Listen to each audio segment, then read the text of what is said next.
I think that's a hard act to perform, but at the very least, I want us to admit to our engagement, our personal engagement.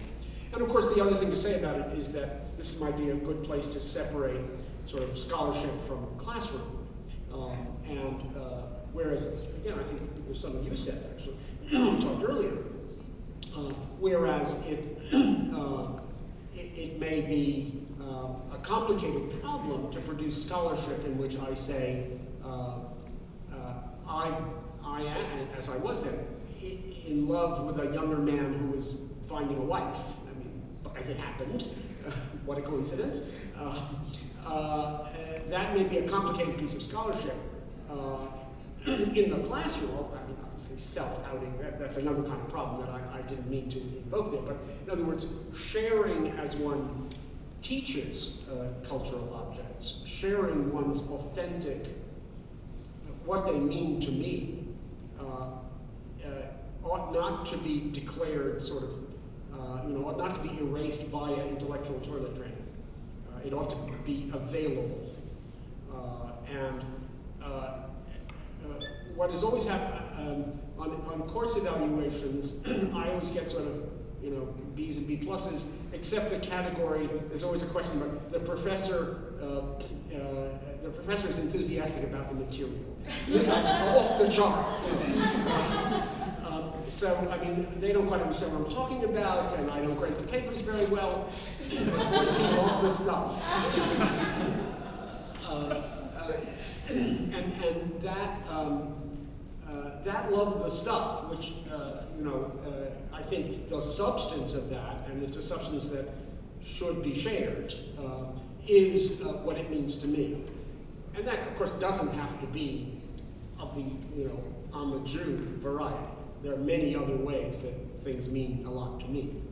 Yes? I was going to ask a question, but I was so intrigued by this question that I want to continue this conversation. Good. I keep hoping that we're going to talk about Seder Square, so maybe I'm going to come on the I think this question about our students to imitate the professor is a really interesting one. And speaking as someone who, back in the dark ages, actually I felt that I was advising my own dissertation, I would plump for students really carving out their own territory. And I think that what I try to do with my students is to introduce them to other professors. In other words, say, okay, work with me, but don't be solely guided by what I think on this, and don't become messianic about your work. Don't think that this one theory or this one approach is going to explain everything. And it's very easy to do that. And I speak from personal experience with this kind of thing, with the dissertation. But there's also the question of what we're all doing. That is to say, there's the category of what each professor on the whole way does differently, but there's also the category of the whole enterprise. Yes. And the enterprise of a 68-year-old professor, and another one maybe is young, he's 59. That sort of that body, because in some ways students, of course, can and should and do distinguish us from each other, but there's also a sense in which we are a body and we have a job. I mean, by definition, that's how come they're sitting in front of us.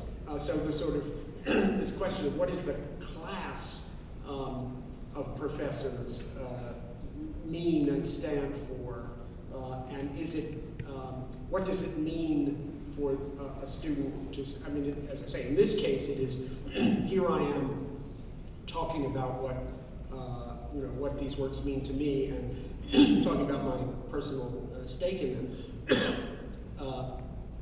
Are they allowed to do that too? And that's an open question. Yeah, I mean, I don't see why not.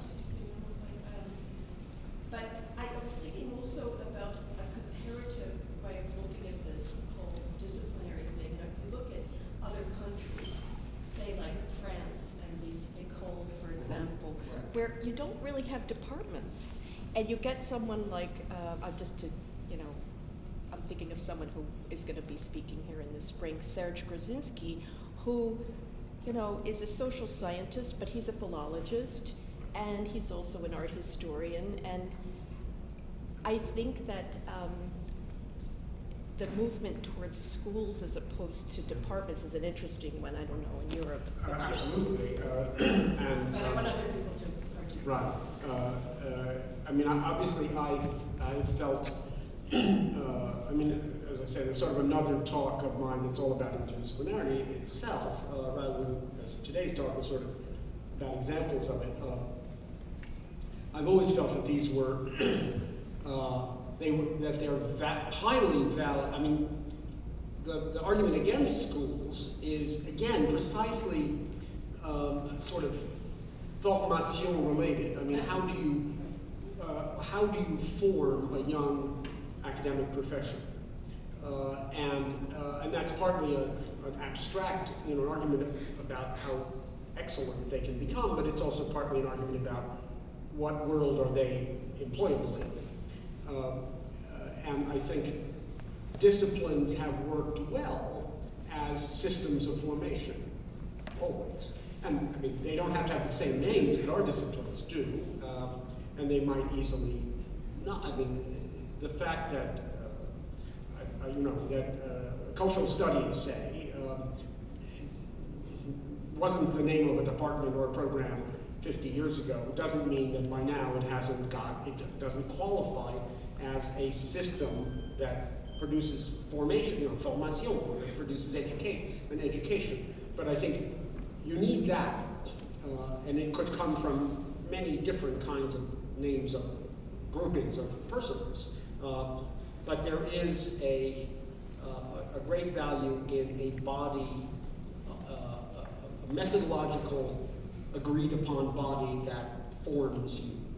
I was formed in English classes, and did my PhD. I have, it's kind of almost unrecognizable, except for my obsession with Shakespeare, that I was trained, in English. I'm not in the English department at Princeton. They keep having to forward my mail because people assume I am.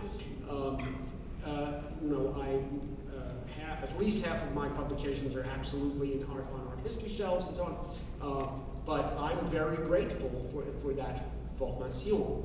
And it would have been fine to have been formé in art history, but not to have been formé by taking a little bit of everything. In 30 years, a little bit of everything could be the name of a department, and a little bit that's complicated Princeton, but I don't say I said that. And maybe it would have developed this kind of regime of training. But that, the movement from whatever is that regime of training to the freedom to go beyond it, between it, underneath it, around it, that's a good process. Well, just a question to take us back to Santiago's question, or something like his question. And this is asking to be personal again. There must have been a moment in your career, say from the point of the pre-dissertation perhaps, when you realized that you were actually writing about yourself in many classes. And at some point you decided to do that more openly. And could you talk to us about that intermezzo moment then? I have it's not exactly the way you imagine it, but I have absolutely a sense of that process. I alluded to it here, but didn't really talk about it. I always wanted to be doing something slightly different from what I was supposed to be doing. And I suppose the real impetus was theater. And that in college, but much more shockingly in graduate school, I started to work in theater.